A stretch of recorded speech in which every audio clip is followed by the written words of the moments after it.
সারা দেশের মতো খুলনাতেও দুর্গাপূজাকে ঘিরে মন্দিরে মন্দিরে এখন উৎসবের আমেজ। মণ্ডপগুলো সেজেছে বর্ণিল সাজে।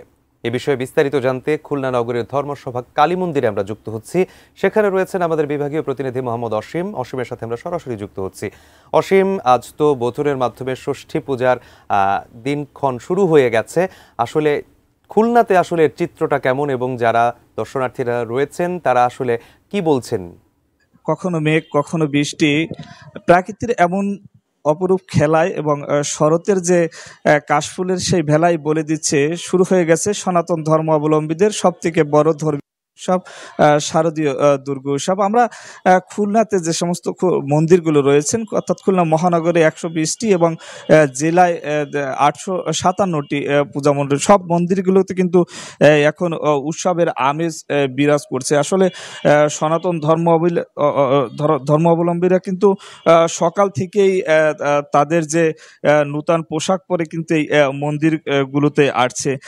আমরা দেখেছি যে রঙিন প্যান্ডেলে দুর্গা মায়ের লাল শাড়ি, সরস্বতী মায়ের যে সাদা, লক্ষ্মী মায়ের হলুদ শাড়ি এবং প্রতিমা জুড়ে নানান রঙের ছড়াছড়ি কিন্তু আমরা মন্দিরগুলোতে দেখতে পাচ্ছি। একই সাথে সনাতন ধর্মাবলম্বীদের যে মহামিলনের এই উৎসব কিন্তু সর্বমহলেই ছড়িয়ে পড়ছে। আমরা বিশেষ করে সকাল থেকে দেখেছি যে যে সমস্ত নারী ভক্তরা রয়েছেন তারা কিন্তু হালকা রঙের কটন বা হ্যান্ডলুম শাড়ি পরে সঙ্গে ছোট্ট যে কালো টিপ এবং কানের ছোট্ট দুল নিয়ে কিন্তু তারা এই মন্দিরগুলোতে ঘুরে ঘুরে দেখছে।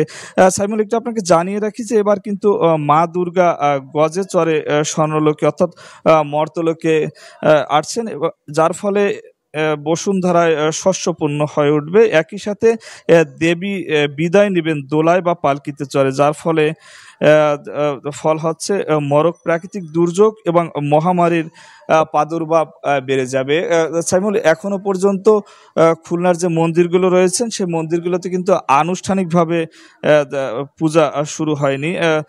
অর্থাৎ আমরা যেমনটা জানতে পেরেছি যে তিথিমতে সকাল 9টা 58 ষষ্ঠী বিহিত পূজার মধ্য দিয়ে শুরু হবে। এরপরে চণ্ডী পাঠে মুখরিত হওয়ার কথা রয়েছে এই মন্দিরগুলো। তবে ভক্তরা কিন্তু আসছেন এবং তাদের যে